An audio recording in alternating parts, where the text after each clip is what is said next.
Good afternoon, and welcome to another edition of the Hootie and JJ Show. I'm Hootie.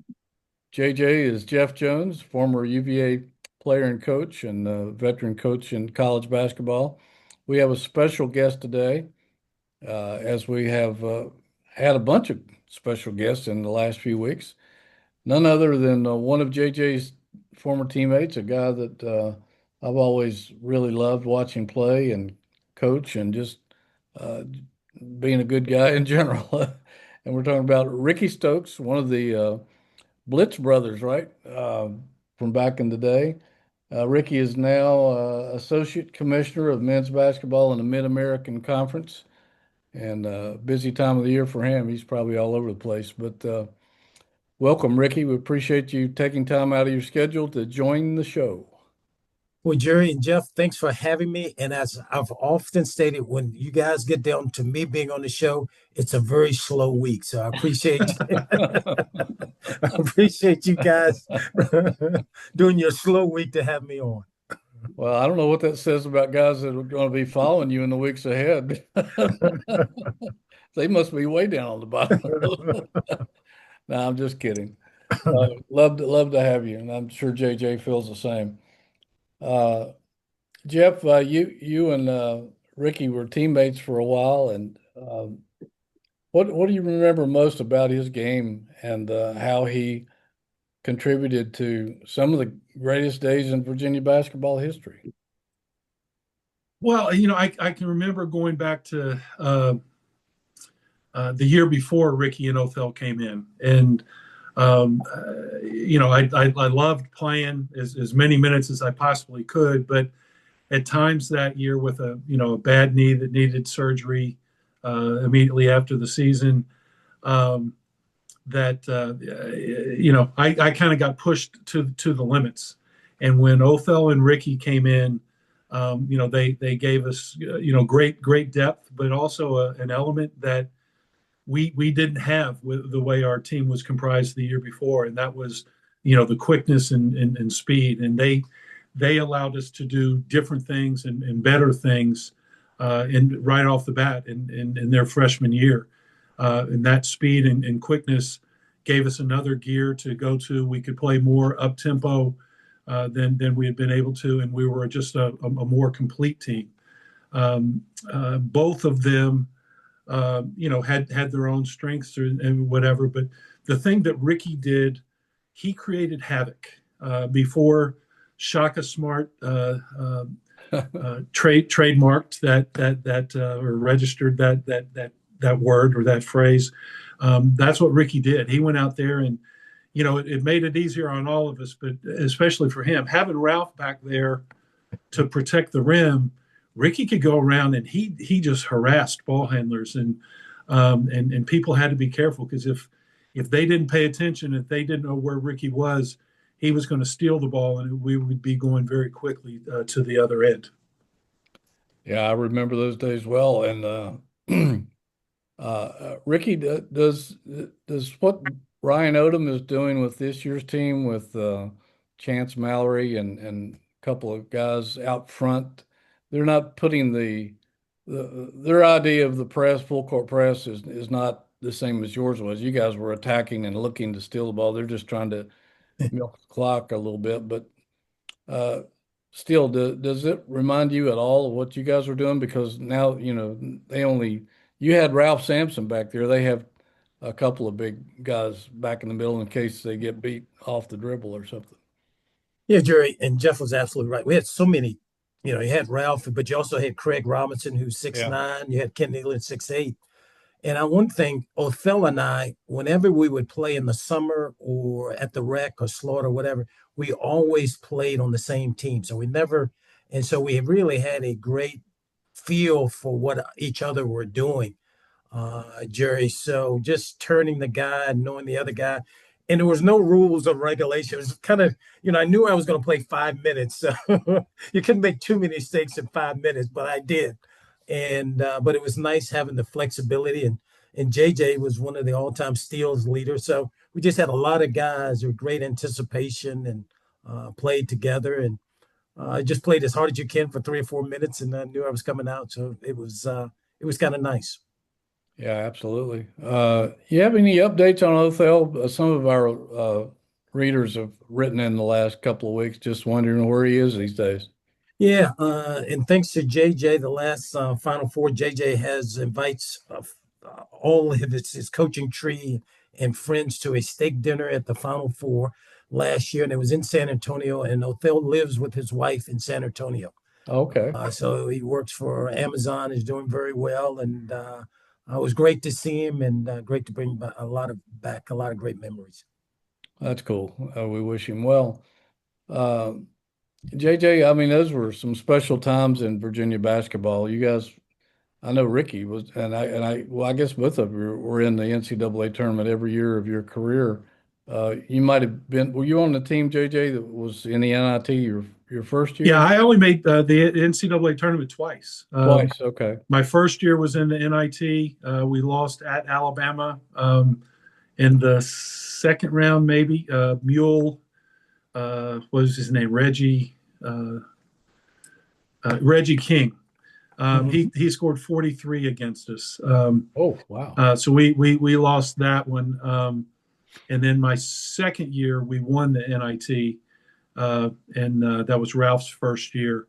And it took us a while to figure things out. By the end of the year, we were very, very good.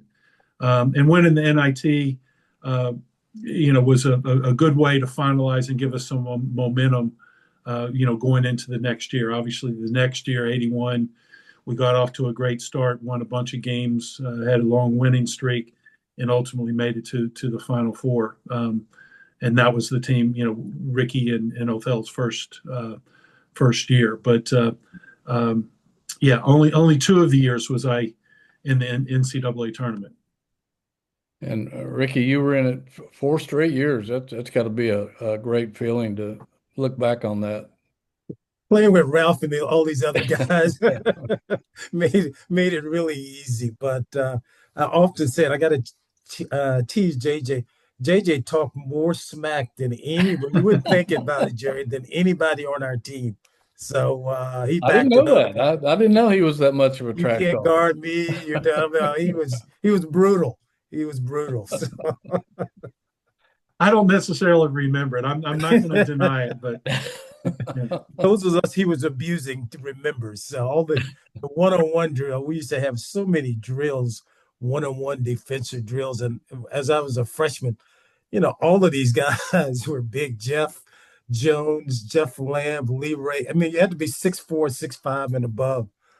We had all these defensive drills, and I was like, "Oh my God, what have I signed up for?" And when Coach Holland, a funny story, he signed Othell and I. He said, "One of you would play a lot, one of you won't."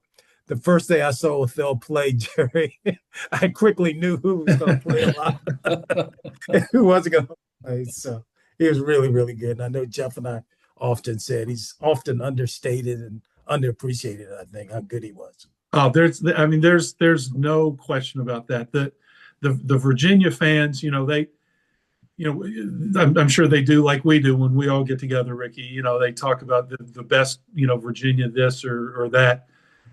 If there's a better point guard, and now there's some with more accolades, but Othell Wilson, I can remember I was with Golden State Warriors, and it was the fall of 1982, and it was right before the season was started. I had actually at that point made the team, and they were asking me about Othell Wilson then, and my comment to him was, he's the best guard I've ever played with.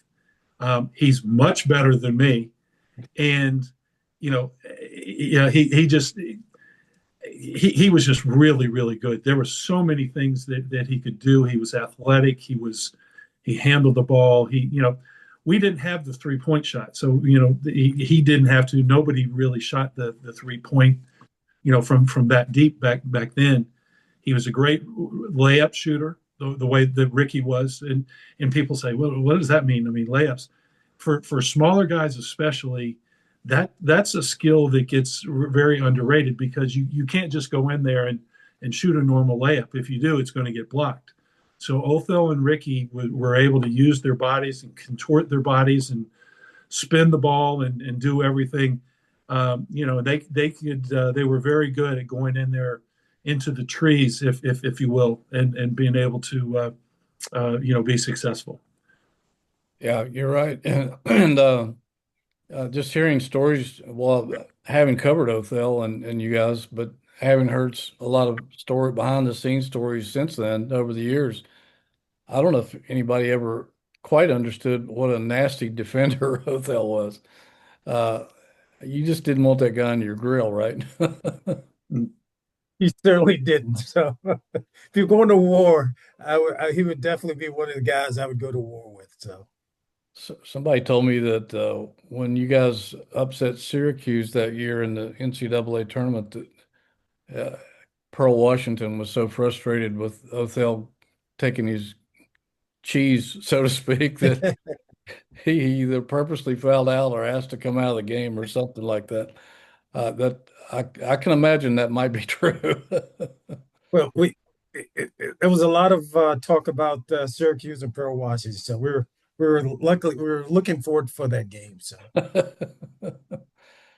Uh, Looking back on your career, Ricky, what were some of the moments that still stand out for you when you have some idle time and just daydreams pop into your head about the old days?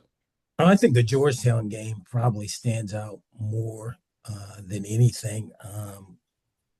You know, naturally, going to the two Final Four games, once as a freshman, which I often said that was the best team that I had the opportunity to play on.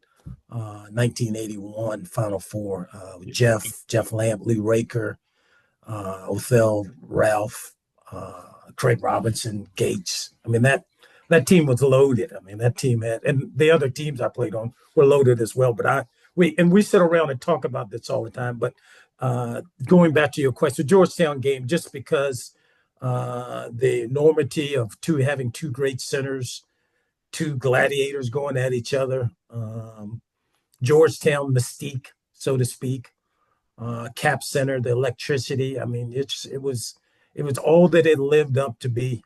Just a great game, and I'm very fortunate to have an opportunity playing it. I still don't know that there's been quite as much hype and buildup for a single game in Virginia basketball since then, really, because like you said, everything was there. You guys were ranked, I think, number one in the country. I'm not sure where Georgetown was. They were right up there. And then Ralph versus Ewing, that was magic in itself. And I made the Sports Illustrated cover and all that stuff. Quite a night, that's for sure. And you guys won that game with, I wouldn't say easily, but I don't know if you were ever really in jeopardy of losing. Trying to bring the brawl up against that pressure, it's always it's not as easy as you think. Yeah. And there was nothing easy about that game. I was watching from the sideline, and that was a rock fight in a lot of ways. Ricky, the one play, and Ralph clearly got the better of Patrick Ewing that night. Yeah. But the one dunk, by Patrick Ewing, that was. I'm not sure why that's not on more highlights. That's one of the more just outrageous plays that I've ever seen. Yeah, it was more ferocious dunks. The only other dunk that I can imagine, JJ, I think it was my freshman year. Gene Banks had one down in Durham. Oh, yeah. And I'm dating myself, 1981, but Gene Banks had a baseline dunk that just made you like, wow. I mean, as Gene, he's powerful as well. So, man, yeah, he could do that. Tinkerbell. They used to call him Tinkerbell. Yeah. Yeah, that night was special. It had a blizzard outside the arena. You guys were flying to Tokyo the next day, although you guys got there after the airport closed. I actually had some photographers that got me to the airport before it closed, and I was supposed to be on the Japan Airlines flight with all you guys, and I was on there by myself. Oh, So wow. I got to Tokyo by myself and didn't have a clue as to how I was going to get around or anything about Tokyo, but I was there for a day ahead. And then you guys came in, and I still think that's one of the most underrated wins in UVA history. You guys beat Phi Slamma Jamma without Ralph. He was suffering from the flu, I think. And you guys, I wouldn't say manhandled because nobody manhandled those guys, but you certainly took them to task. Well, we didn't want to play. I think the night before we found out Ralph wasn't going to play. It was kind of like going to war without Superman. We were like, say what? Can't we just cancel this game? Do we have to play this game? Really? And so they assured us, the coaches, that we had to play the game. And if we're going to play it, we might as well play to win. So, Yeah, I think I was the only sports writer over there from the States, and um, I was covering the game not only for our paper, but for one of the Houston papers, covering Houston for them, and did something for Sports Illustrated on the tournament. It's a three team tournament itself, and so I was riding to practice with Guy Lewis and the Houston team for their practices, so I could report on them. And I remember Guy Lewis kept asking me, "What's up with Ralph? What's going on with Ralph?" Are they faking it? Is he really sick? I said, I guess so, coach. They haven't given me the updates. But that was a pretty cool deal for sure. Um, well, JJ, you were on that trip, right? No, I had just I forget when it was, but I had just gotten back after being cut from Golden State. So I watched, I watched the game from the bench, and then when everybody was leaving to go to the hotel, I rode with my college roommate Adam Scheinman in a VW Bug, 5.5 hours in that snowstorm back to Charlottesville. wow. So I listened to those. I listened to those games, on the radio, and actually I didn't listen. I was shocked. I went to bed the night that we were playing Chaminade a little bit later, and couldn't believe it when I woke up the next morning and that we had lost. At first I didn't believe it, but I experienced that trip long distance. I experienced that part of the trip long distance because my boss told me after Tokyo, you fly home. You don't need to stop in Hawaii because that game's not important. So I listened to it on the radio too, and I was sitting there listening to it, and I couldn't believe it either. Well, we can blame your boss for losing that game because we didn't think it was an important either. Who were you matched up with in that game, Ricky? Was No, nobody, Drexler? nobody, Nobody. none of us got matched up with anybody. That was a pretty nasty Houston team, that's for sure. Oh, you're talking about that game. I thought, no, I don't. Oh, Chaminade, Alvin yeah. Franklin. Oh, Who's Frank, yeah, I really good remember player. him. Yeah, really good player. Yeah. Really good player. Uh, I was in the same hotel with you guys in Tokyo, and I kept seeing all these Japanese people. I guess tournament officials are rolling in every few hours and trying to meet with Coach Holland and people. I'm thinking that they were trying to figure out a way to convince or bribe Virginia to play Ralph, and Coach Holland wasn't having any of it. But did you ever see any of that? Well, I was just going to comment. I know Jeff has traveled. What a really neat opportunity for college athletes to have the opportunity to go on foreign trips, and as a 19-year-old to go to Tokyo and to experience Japan and see a new country and culture and sights and it was really, really nice and neat. So, and Jeff will attest to this, a lot of great bonding as well, because you don't have classes and you can spend some quality time and do some things. And it's really, really a fun trip. Yeah, it was. And in that regard, Coach Holland was way ahead of his time. Yeah. You know, we went on that, but also, and I can't remember what year it was. You know, maybe 86 or 87, but we went over to Paris and we played over the Christmas break after Christmas, leading up to New Year's, and we did a foreign tour within the season. And you know, everybody plays on foreign tours now. And as Ricky said, that's a great opportunity, I think. Although the educational, cultural benefits are lost a little bit, and you know, it's become more basketball centric on those trips. But with Coach Holland, you know, his mind, he was so curious, and he loved to travel. And so taking the team, that was just an extension, you know, whether it was going to Hawaii or going to Japan, or like I said, going to France in December.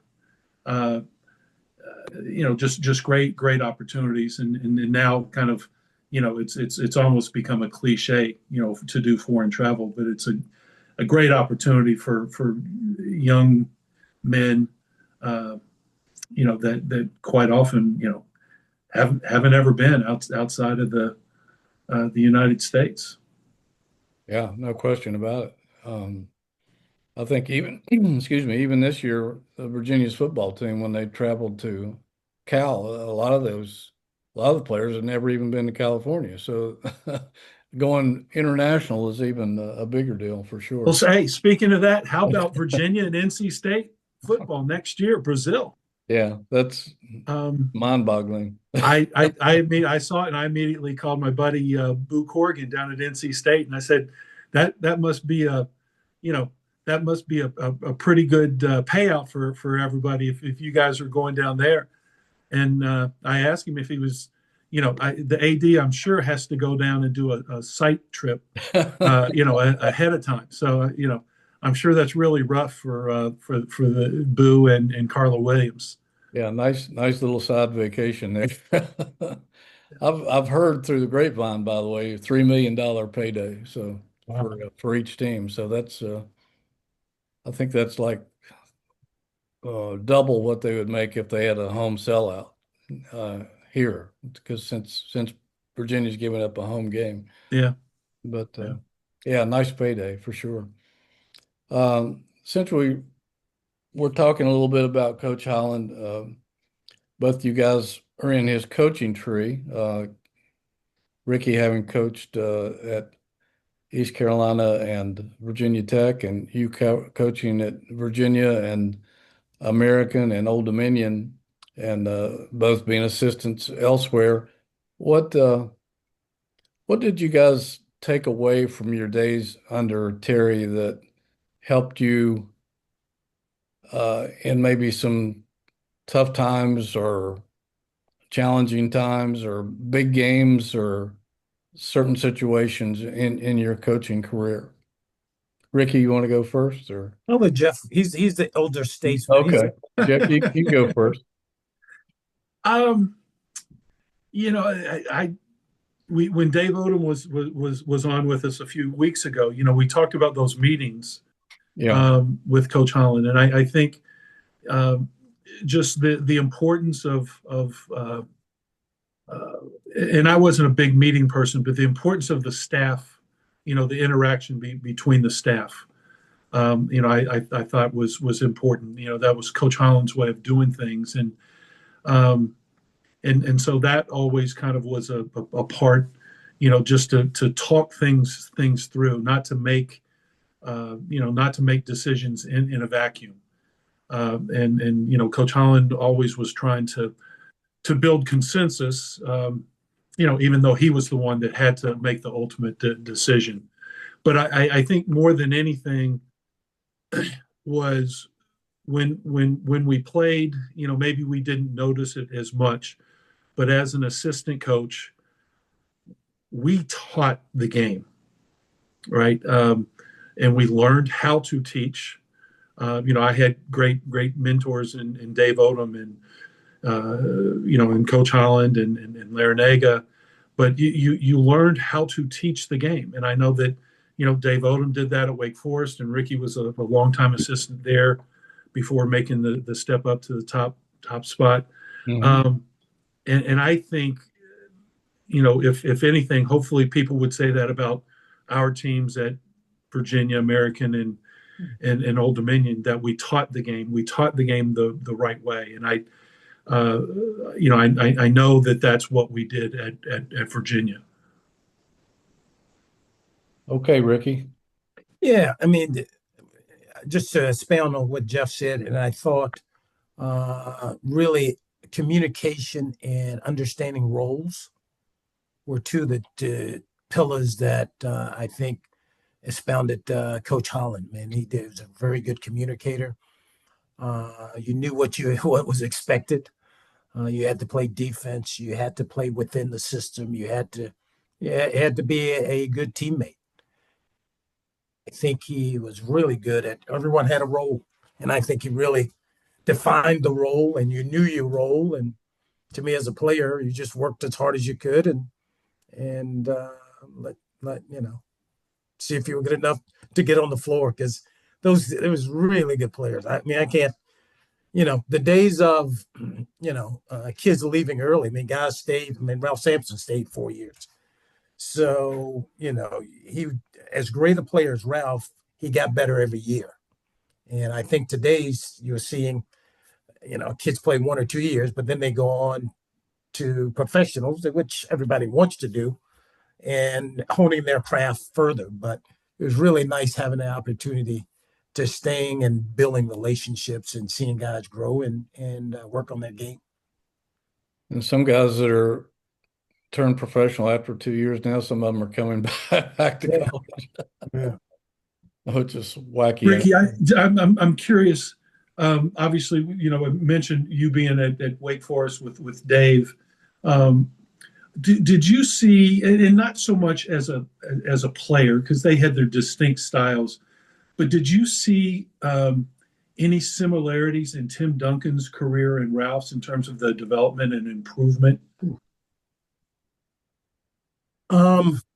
Yeah, both of a lot of people ask me, you played with Ralph, Coach Tim Duncan, which, I mean, we're splitting hairs here. We're both great in their own right.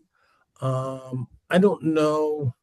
One thing about Tim didn't have, I mean, Tim came from St. Croix. So Tim didn't have, I mean, Tim was about as raw could be. I mean, we at Wake didn't even know what we had. I can remember him playing with Bill Foster. I took a team foreign, and he called the office, and we signed 3 guys: Maktar Njai from Africa, Senegal, and Ricky Peral from Spain. And Tim was just the throw kid. We had an extra scholarship. Chris King had gone to St. Croix and talked about all this recruiting, and saw him playing at a blacktop and said, "What college you go to?" He said, "Well, I'm in high school." So he said, "Well, give me your number. I'll tell the coaches back at Wake." Dave was the one to go over to St. Croix to recruit him. And lo and behold, he came. And Maktar, they deemed, couldn't play at Wake. Ricky Peral couldn't play. And Tim Duncan was thrust into starting, and the rest is history.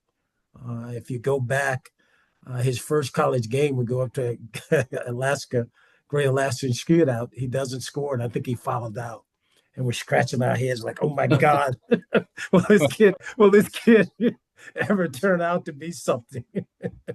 And we all know 4 years later, he turned out to be something special. So interesting that both those guys, great college players, and Tim obviously had the more successful pro career.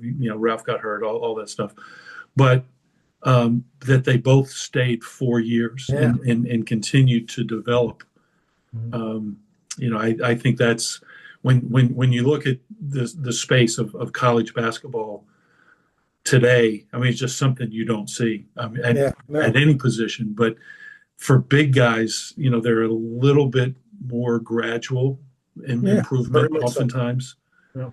Yeah. And to, for those guys that, they develop their bodies. It's just interesting. I think, and that you and Dave Odom are the people that were able to, be in a relationship. I mean, you didn't actually coach, but And I don't belittle guys today that you can get all these $1 million and learn on the job. Let's face it too, but it is a different time, different space. And we talked a little bit about Rodney Rogers.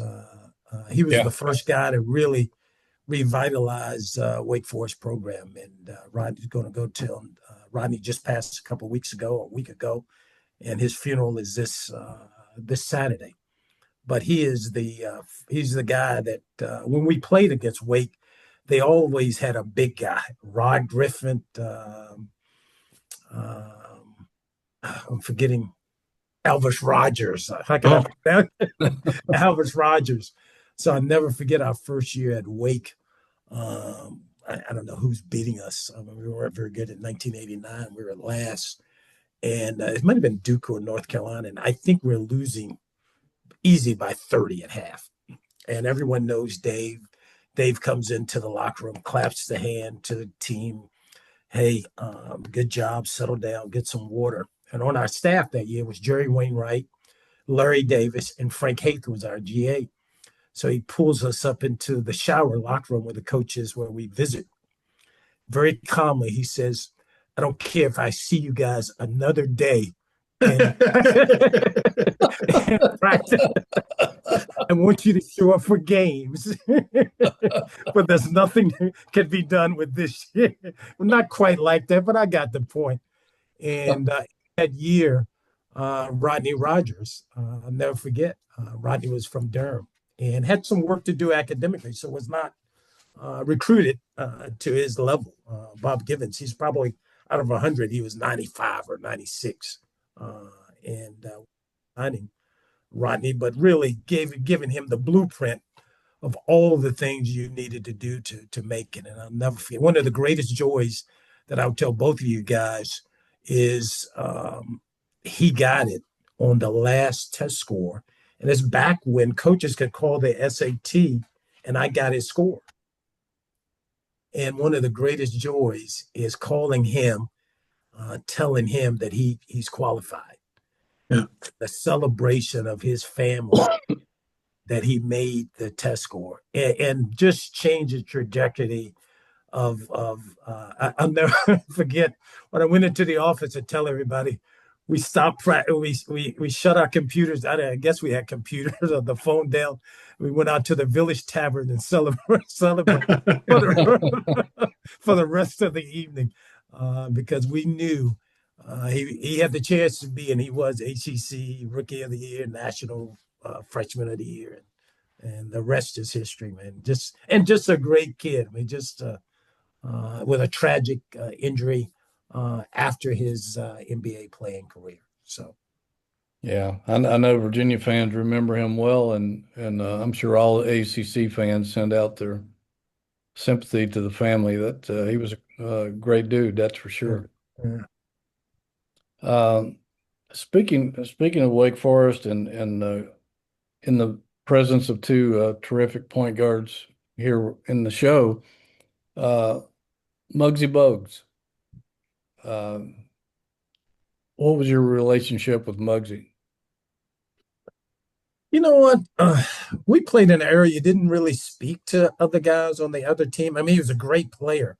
Whoever Muggsy was guarding, we just gave the ball to the other guy and he went down the corner. No use messing with him. That's what we did, But Muggsy was really, really good. I'll never forget. We were playing one time. Only guy that I can remember in 4 years, John Toms from Wake Forest. We were practicing before the game, and he came down to talk to us before the game, and I could just scratch my head like, what is wrong with this guy? You're not supposed to talk to the opposing team. So You didn't talk to guys until after you graduated. We had that barnstorming, Neil McGahee. I remember that. All the seniors would get around and we'd do a traveling tour. I was your chauffeur that year. You and Othell. Yeah. Hopefully we paid you. So it was Rick. No. To get you guys there, Neil McGahee paid me. Yeah, yeah. So, and that was the beauty of the ACC is Neil McGahee brought all the seniors, and we would go around North Carolina, and we actually did one barnstorming in Virginia. So we had a bunch of stops in Virginia, and we would split the pot and give some money to the. But that was the only time you ever spoke to anybody on the opposing team. Jerry was, but Muggsy was really good. But we didn't mess with Muggsy. Whoever he's guarding, we gave the ball to the other guard and we let it go. That was smart. I know Muggsy was smaller, but you see any of that same kind of dog mentality in Chance Mallory? Yeah, Chance shoots it so much better than any little guard I've seen. I mean, he's a terrific offensive player and picks up defensively. Yeah, so he's not quite. I mean, Muggsy, we had a rule that if you dribble 2 times, you had to pick the ball up because he was coming from somewhere that you couldn't see him or whatever. So, but he was really, really good. Yeah. So. Muggsy could change I'd like the to think game because we were so small that opened the door for other smaller guards. Spud Webb was another great guard as well. Yeah, the sports writers, when we would cover the ACC tournament or even in regular season games, we were always trying to convince the coaches to let Muggsy and Spud Webb jump center to start the game. Wow. We never could get them to do it. That would have been fun. The only guard I've ever seen steal the ball from JJ's the most secure ball handler I have ever seen. I mean, JJ didn't turn it over and the one guy stole it. We thought we were dying. We couldn't believe it. That was that Wake. Who's the guy that stole it? Frank Johnson. Or Danny Johnson. Young, one or the other. No, Frank Johnson. Yeah. That's the game we lost. We lost to Notre Dame in 1981 when Wooldridge hit the shot and the sky was falling. Then we came to Wake in the old building. That was a dump. Or Memorial. The locker rooms are awful. The lighting was awful. And that was the first time I've never seen anybody take the ball. And that was probably the omen. We lost that game too. And we lost 2 games, and you would have thought the sky was falling. Oh my God, the program is falling. But we ended up going to the Final Four. But to lose 2 games, I remember that the steal. I can tell you how he did it. He came from behind. I reversed and he reached around. Never will forget that. That was that, and I would never forget because no one ever steals the ball from JJ. So that was quite the feat. And JJ's underrated. I mean, but JJ passing and also steals. I mean, JJ, you're in this probably top what when you left top what 2? Oh, I was when I left, I was number 2. I don't know if I'm in the top 10 anymore. I mean, that's an often fact. That you are very good at stealing the ball, the depth at stealing the ball. So he did it differently, but yeah, he had a lot of great steals. Yeah, JJ was solid, man. Yeah, he was. Talk about small guards. Some people may not know that Ricky won the national Naismith Award for the best player in the country under 6 feet tall. Yeah, if I recall, you have a little story about that. Well, you know, we had, we were just going to the Final Four, and luckily we don't have consolation. In '81, we played in a consolation game, which was ironic for those trivia people. That was the last year of the consolation game. Thank goodness. Though we did win that game. We beat LSU. And I just saw Johnny Jones when I was in Houston, but who's the head coach at Texas Southern. So we lost to Houston in overtime, unfortunately. And on the way back, and everyone knows Coach Holland is quite the jokester.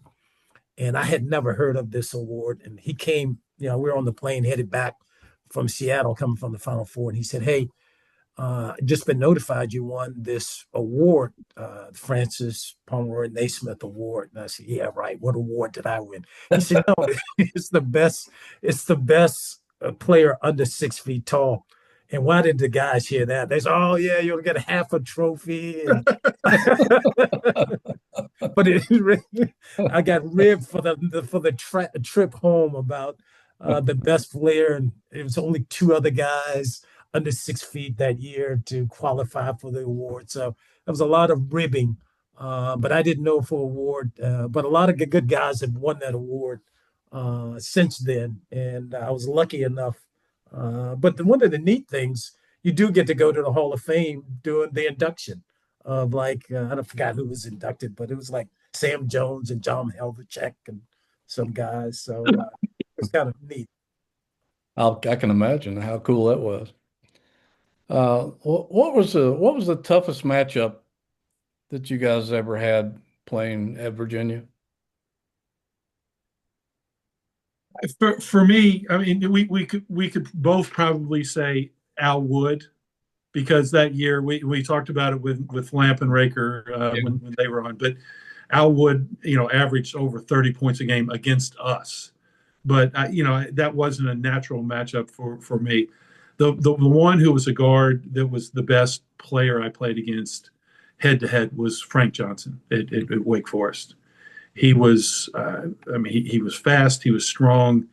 He was not just fast without the ball. He was just a jet with the ball, and could go full speed. And then, with one final dribble, one final step, he'd elevate and he'd be up shooting that pull up jump shot. Because again, there were no 3-pointers back then, and you were powerless really, or I was certainly, to do anything about it.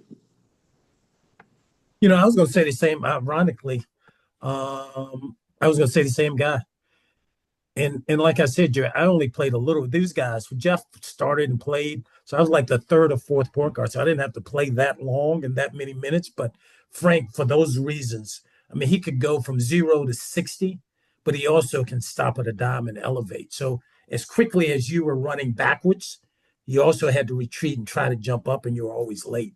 I mean, he could really elevate. So you were running fast you can to catch up to him. And by the time you catch up to him, he was elevating, and you were done. But there were so many real. I mean, you're really a lot of good guard, Johnny Dawkins and Kenny Smith, but none quite like Frank Johnson. I would agree. But everybody had a really really good. Adrian Branch at Maryland. What's Mark Price was difficult. See, I didn't play against him. Mark Price, I remember. Mark Price was difficult to play against. So Mark Price had scored a bunch of points in their non-conference part of the season. And as an assistant coach, I was thinking, okay, but we'll find out when we get to conference play. Obviously I hold you and Othell in very, very high esteem. When I saw him, going head to head with you guys, and he gave you everything, that as a freshman, everything that you could handle, I was like, okay, this dude is legit. And he shot it deeper, because there was I think there was a 3-point line then, had that been added. But anyway, he shot it deeper, had some of the same characteristics that Frank Johnson had, in that he could go really fast and stop. Now, he didn't elevate the same way that Frank could, but that's a real good one right there, Ricky. That's a good one. But I mean, everyone: Sidney Lowe, Derek Wittenberg, Wade, Danny Young, Delaney Rudd.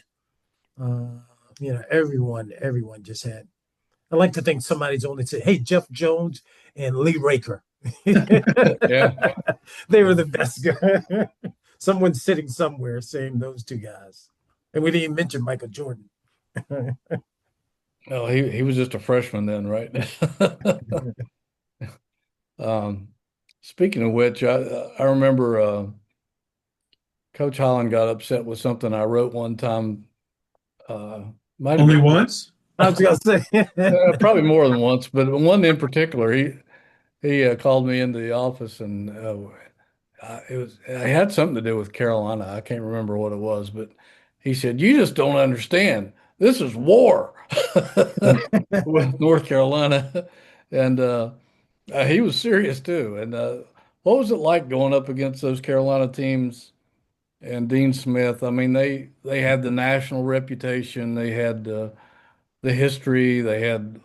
Well, I guess I don't know. I guess it was they were in the you probably guys both probably played in Carmichael and in Blue Heaven. I'm not sure when the Dean Dome opened, but um, what was it like battling those guys for league supremacy, pretty much?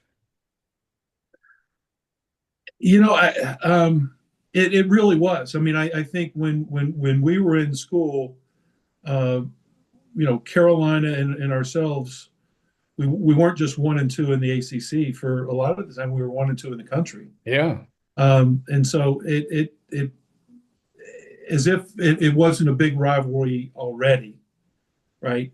Certainly for the Virginia fans, it became that, during that time.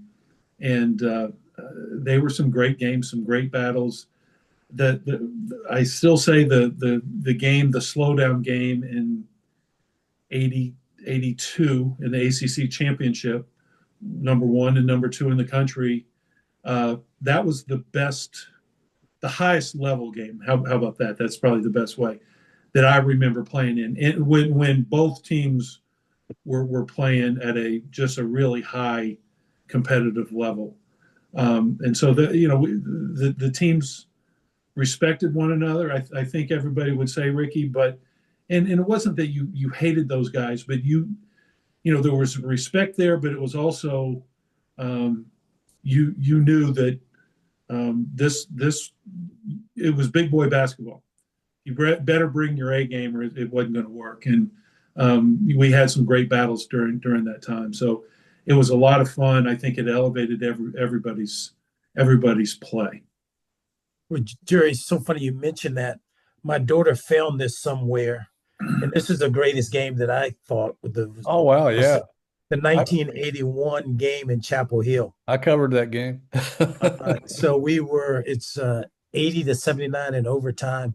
And I think when the U-Haul went down, I think the ball got misplaced somewhere. So my daughter's a manager saw this, and she often hears me talk about it and gave me this for, I think it was out in the back somewhere. So That's an she awesome gave me keepsake this, right there. So she gave me this for Christmas. And luckily, how many times are we able to see North Carolina come back? But I was lucky enough to be in the game and have 2 steals to kind of spark us. Big ones. To spark us to come back.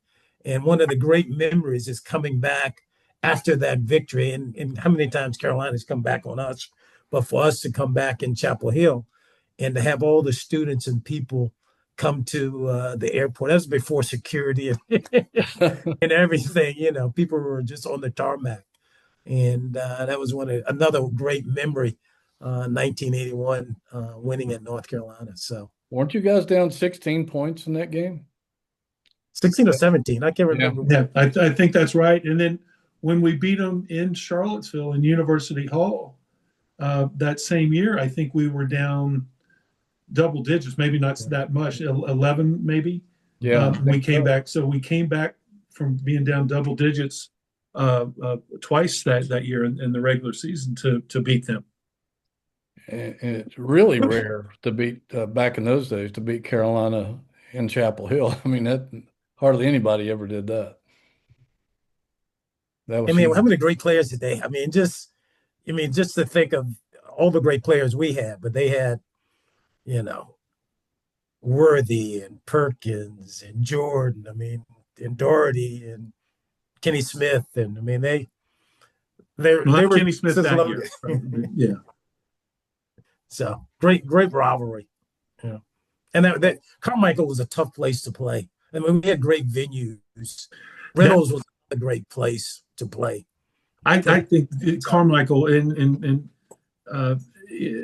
people talk about Duke and Cameron Indoor, and that was good. But when we were in school, Ricky, Duke wasn't great. Duke was really good my freshman year, right? And they beat us. But once Ralph came, that all kind of changed. And so, Cameron was really good, but Carmichael was the place. Oh, that was the place. Talk about loud. I remember covering Virginia at Carolina the year that Jordan stole the ball. I guess stole it from Carlisle at the end of the game, and they won. I think that's the only time in my career I thought I had lost my hearing. I thought I'd gone completely deaf because it was so loud in Carmichael that it was weird. It was like you couldn't hear anything because it was so loud. But you're right, Carmichael was a den, that's for sure. And they used to say they turned the heat up in the visitors' locker room. Yeah, was that true? You had to. Well, it was hot. I don't know if they turned the heat up. You were down there by the swimming pool somewhere, and so you could smell chlorine, I think, and it was real humid. It was humid, yeah. Yeah. And it was real Smith tight. Wouldn't do that, would he? Of course not. Ricky, which was worse, having to walk a mile to go to the Georgia Tech locker room or the Carmichael locker room because of the heat and humidity? Or we'll throw in how cold it was in Cole Fieldhouse. Ooh. That was freezing because the windows and the fan they had there. Which one of those, Ricky, was the worst, you think? Worst, I hate it. It took you forever. At Georgia Tech, you might as well not go to the locker room. By the time you got to the locker room, you had to walk right by. It took you forever. So I hate it it's because still like that, I think. But North Carolina, it was hot and it was tight.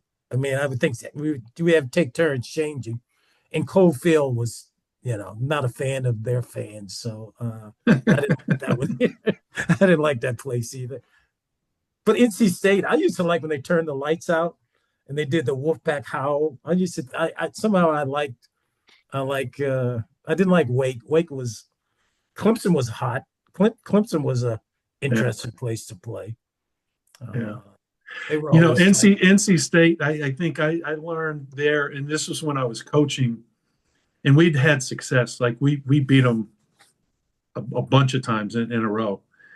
And there was a game that we won, and as I'm walking off the court, somebody, remember that you walked off and you went underneath kind of the stands. Some kid comes running down, just yelling, cussing and everything, right there where we were. And rather than like respond, I smiled and I blew him a kiss. Oh, he was so furious. I thought his head was going to explode. I do remember that with the NC State because they could come, literally within spitting distance of you right there. I wonder if people thought that U-Haul was tough to play. Oh, yes, they did. They did. They thought U-Haul was difficult to play. Yeah, a couple of years back and you guys within that time frame in the 80s, I did a postseason poll of seniors in the ACC and asked them to list their top 3 places the toughest places to play, and U-Haul was always one of the top 3. Some guys said it was the toughest place to play because the fan. Well, obviously because you guys were good, really good, and the fans were pretty rabid in U-Haul, throwing cups and screaming and cursing. I don't remember that. You, Jeff? No, I to be honest, I never really noticed, other than just the noise in general. I never really. I'd rather it be loud, whether you're on the road or at home. Just the energy and the intensity. I never personally bought into the home court giving you some advantage or anything like that. I thought it made for a great college basketball atmosphere. Oh, it did. That's for sure. Ironically, though, when Georgia Tech first got in the ACC, they did not have fans. And when we played down there, I was like, what's going on? I mean, it just didn't fit because everywhere else you went when you had Ralph, it was sold out or whatever. Georgia Tech, when they first got in the league, they didn't have that the fans and stuff. So I always thought, who let them in the league? Now you got what? Now you got California. We got the league is 18 and Yeah, I mean, when they added Miami and Syracuse and Louisville, I was like, what the heck? I mean, that even makes more sense than Stanford and Cal And and SMU. and Notre Dame, for that matter. I mean, pretty wild.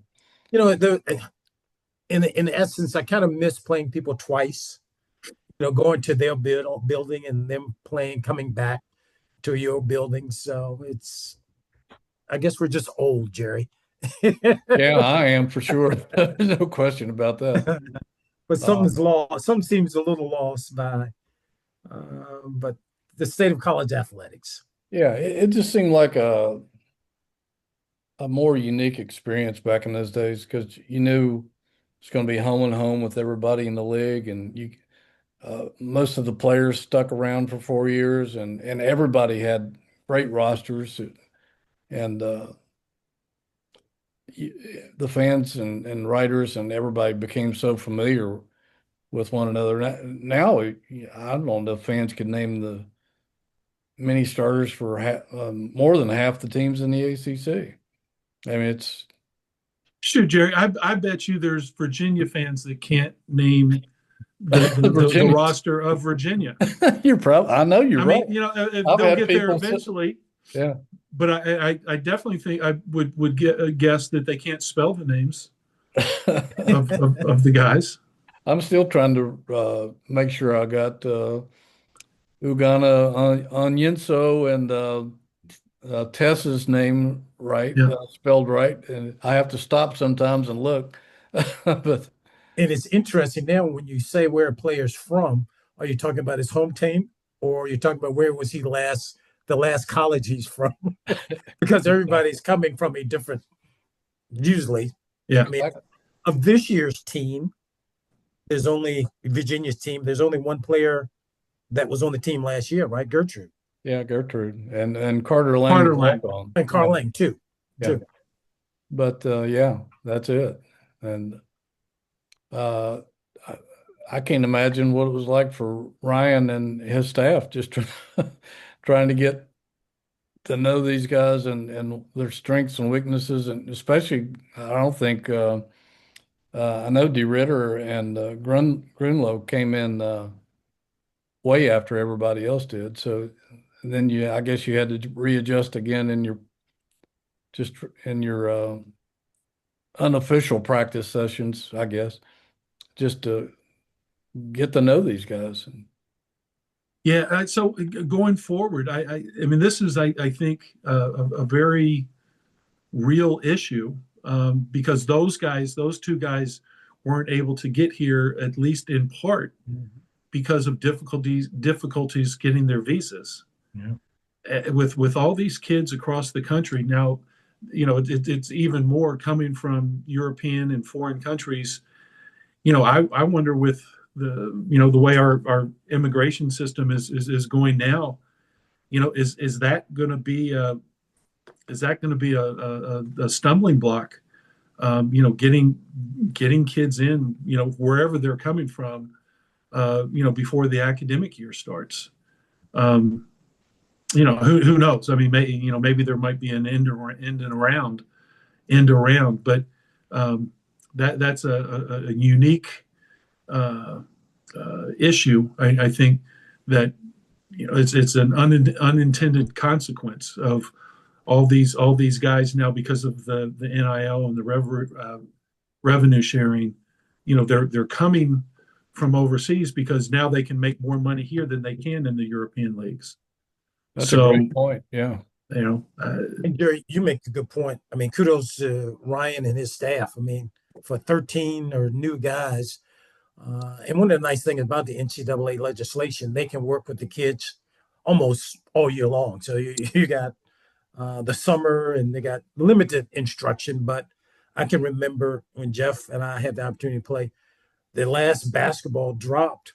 We didn't see the coaches, or they didn't see us until guys would play all the time, but we wouldn't see them until October the 15th.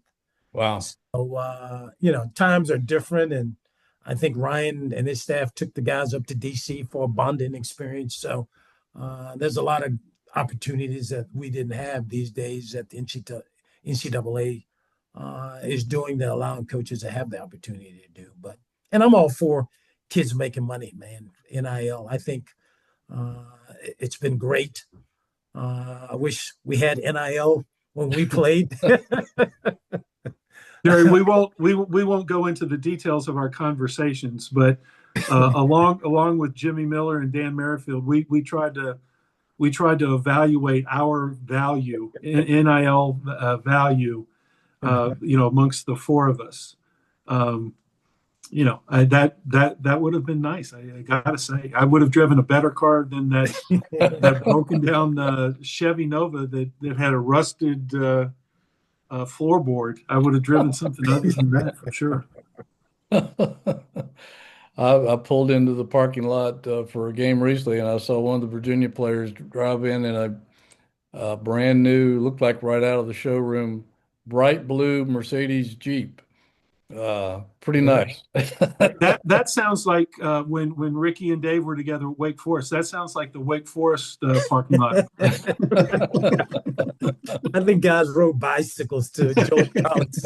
I don't even think they had cars. Hitchhiking, right? Ricky is associate commissioner of the MAC. Talk a little bit about your role and just a little bit about the teams in the MAC this year. I think you said before we got on the air that you had a couple of teams in Ken Palm's top 50 or something. Akron has got, and thanks, Jerry. I oversee men's and women's basketball, just starting my 16th year. And I tell people anything and everything, one-man shop.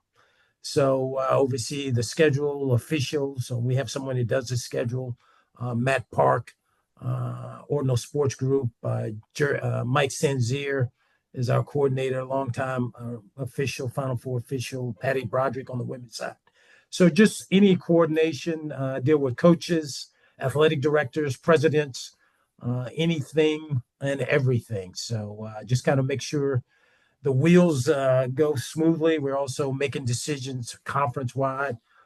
This is a big year. We decided in the fall, number of conference games. So things, whether you play 18 games, 20 games, 22 games.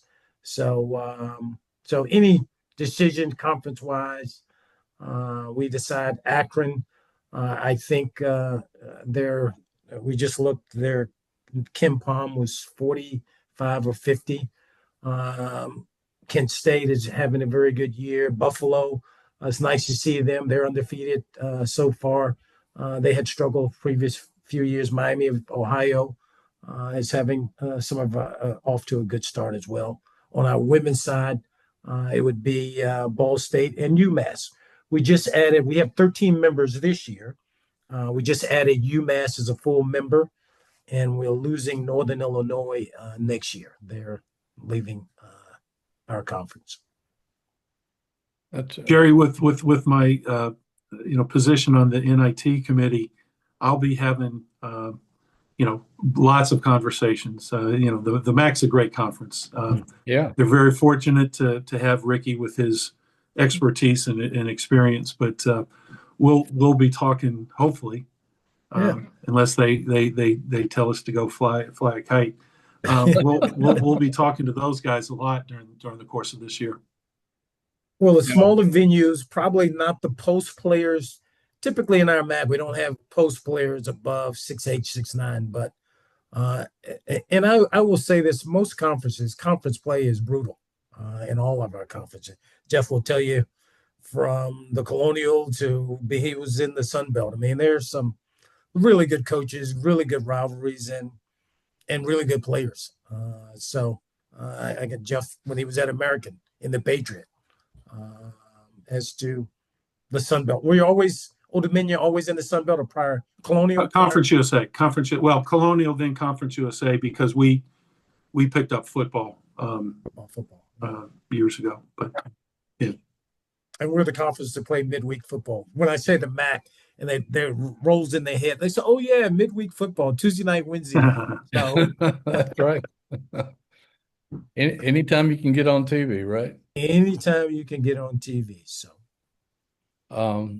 but I guess before we end our conversation today, and again, we thank you so much for taking some time out, Ricky. I know you're a pretty busy guy.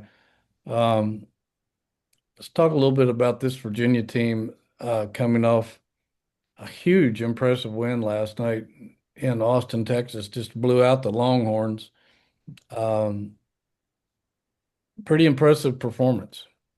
you know what? I just wish the game had started earlier because Yeah, me too. 9 p.m. games are a little hard for an old guy like me. But kudos to Ryan and his staff. I mean, Jeff and I had the opportunity, and kudos to Ryan for being able to extend some old timers to be able to have the opportunity to come and be around and speak to the team. But I've seen how hard they worked, and I thought they were going to be pretty darn good, Jerry. But I did not see that coming last night. But when you shoot 50% from three, good things happen. But he has done such a great job. His staff has done a great job. The guys working, and some really delightful young guys to get the chance to speak. And sometimes I scratch my head. I mean, we're on a chat. And one of the nice things about when I played or when Jeff and I played, we're all friends and we've relationships. So we're on a text chain, but it's nice to see relationships and bonding and teammates. And I enjoyed. That's the best thing that I have when I played. And it's nice to see this current team look like they're bonding and having fun. And kudos to Ryan and his staff. Yeah, I know. Having talked to some of those new players on our first media day, I guess, back in whenever that was, October, I guess, several of them mentioned you guys coming to speak to them and that it meant a lot to them just to, to hear about the history and what you guys accomplished and what UVA still means to you and the bonding. I think you guys made quite an impression on the new players. You were there, right? One thing I will say before I go, and I think it's even harder today when you have, I don't know how many guys, 12 new guys at the same time. Yeah. So you got 12 guys that think they're going to be the man, so to speak. One thing as a freshman, I had Jeff as a junior, Jeff Lamb, whatever. You're not going to be the man. You knew your place in the pecking order. You had to wait your time, so to speak. So I think today's society, this team is different because there's no peck. I mean, it's a clean slate. Everyone is starting from ground zero, as opposed to one of the great things, having a guys like Jeff to show you the ropes, to beat your head, to talk smack to you, but you also were learning and you weren't thrown into the fire. And, Jeff was one of the nice guys to also show you the ropes and also pull you along. So, right, wrong, but it's two different ways to approach things. Yeah, agreed. All righty. Well, I think that will probably wrap things up for today. We thank Ricky so much for joining us, reminiscing about some of the great times in Virginia basketball, and hopefully there'll be some more great times coming up before this season's over. And hopefully Saturday will be a great time. Get a basketball win Saturday afternoon and football Saturday night, I think, right?